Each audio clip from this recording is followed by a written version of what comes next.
Hello students, and we're going to be taking a look at relations and functions here. So we're going to start off with just a little bit of review of our grade 8 and grade 9 topics. So this is the Cartesian plane. This is credited to René Descartes in the 17th century. He was a famous French mathematician, did lots of neat stuff. So when we're taking a look here, we call this the Cartesian plane. We also call this the x and y axes. So if we take a look at some of our values here, this is our x coordinates. So any of our horizontal values are given x coordinates, and our y values here are all vertical. So the first thing we want to do is we want to be able to talk about specific areas or regions of the Cartesian plane. So we use the term quadrant. So you can see that the Cartesian plane is broken up into 4 parts here. And what we do is we name each of those 4 parts quadrants, and we just number them off. So for instance, this is your first quadrant, this is your second quadrant, this is your third quadrant, and this is your fourth quadrant. So the idea here is that within the first quadrant, all the x values and all the y values are both positive. So, and in the second quadrant here, all the x values are going to be negative, all the y values are going to be positive. So we've broken it up into 4 different sections where we have consistent signs for both the x coordinates and the y coordinates. So what I want you to do is I want you to help me filling in this chart here. So for instance, I already said in quadrant 1, the x coordinates are all positive, because starting at the origin here, any point inside this quadrant has a positive x value, and similarly it has a positive y value as well.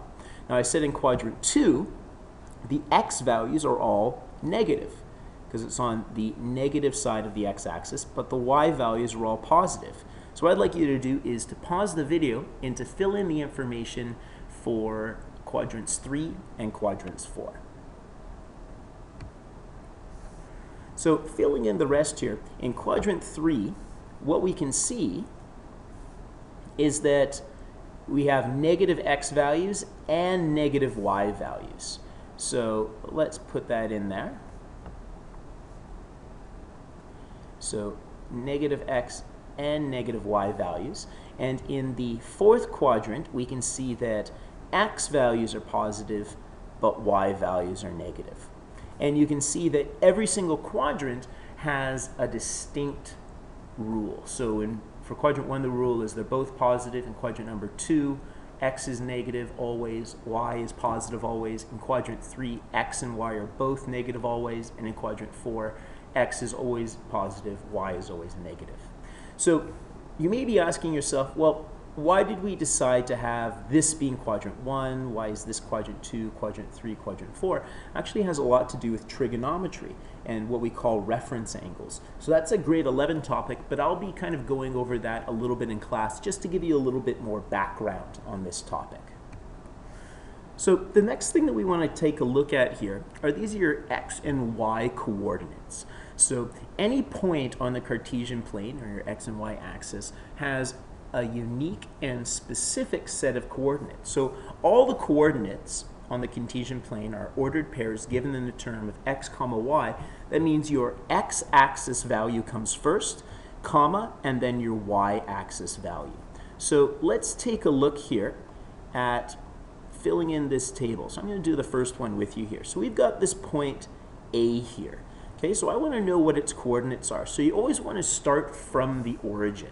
So starting from the origin, we see that there's, well, it's directly vertically above. So is there any movement left or right? No, I don't have to move left or right.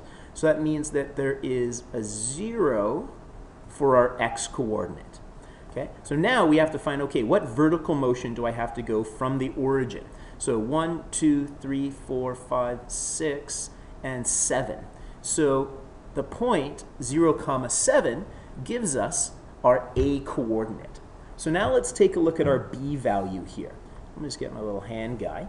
So we can see that starting from the origin, starting from the central location, in order to get to B, well, first we make our horizontal move. So to be directly in line with B, I have to move 3 spaces. So that tells us that my x-coordinate is going to be positive 3. So now it moves 3 spaces. Now, how do I get to B from here? I have to move up 1, 2, 3, 4, 5. So my y value is 5. So the point 3, 5 is exactly where B is. So what I'd like you to do is to pause the video and to come up with the ordered pairs. What are the coordinates of the other points C, D, E, F, G, and H? So filling these in, we get the following. So our C value here, pardon me, occurs -5 on the x-axis and +2 on the y-axis, so -5, 2. Our D value occurs -3 on the x-axis, -2 on the y-axis. Our E value occurs +7 on the x-axis, -2 on the y-axis.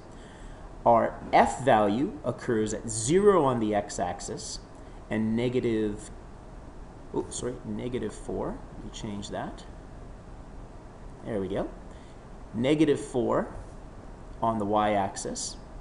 Our G value occurs at -4 on the x-axis, -6 on the y-axis, and our H value occurs at +2 on the x-axis and -6 on the y-axis.